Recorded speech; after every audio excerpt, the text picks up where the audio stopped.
So here we can see a chronological layout of all my paintings since probably last summer until now. And on the outside ring, you can see some older ones. And as you get towards the center, there's more of the newer works.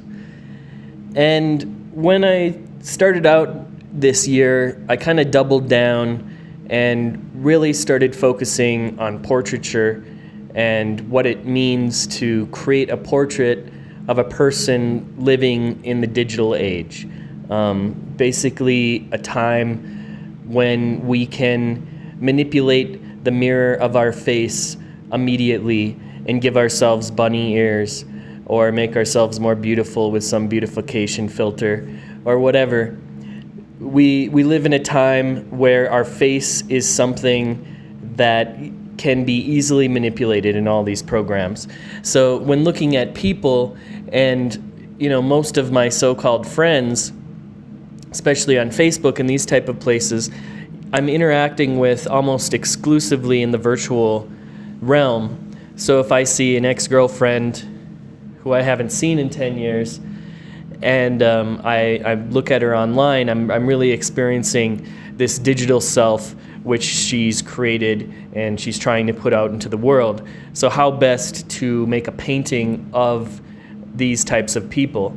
And I researched as well about the history of portraiture, and that, I looked at King George and Hans Holbein and these types of early portraits.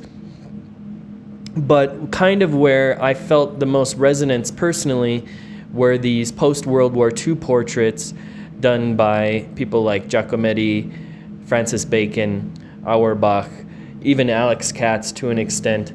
They're all artists who used portraiture as a vehicle to tell a broader narrative about the times in which they lived.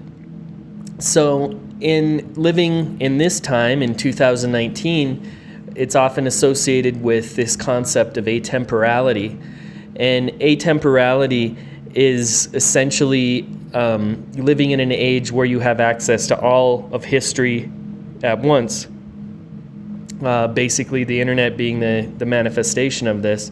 But it's a time when all these genres intermingle, morph, and collide with one another. They are confused images. They are images which are somewhat falling apart, just as I think people's, the border between our in real life selves and our digital selves begins to blur more and more.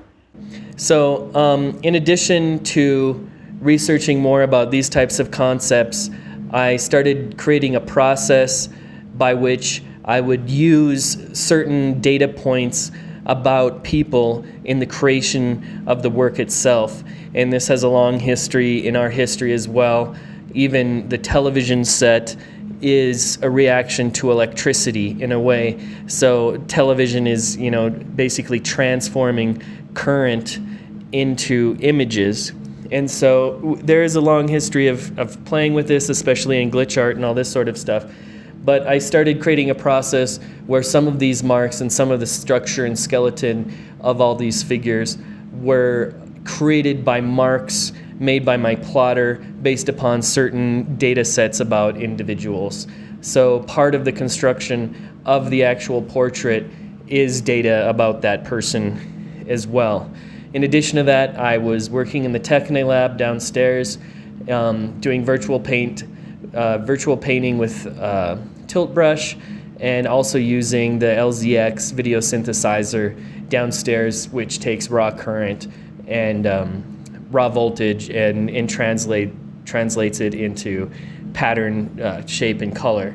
And so some of these patterns have come into my works, and some of these maneuvers with the paint come into my works. But it all goes back to taking the three-dimensional world and making it flat. Even that's how we see 3D graphics and 3D imagery often, which is associated with the virtual. It still has to become flat. It still has to exist on a flat plane on a screen.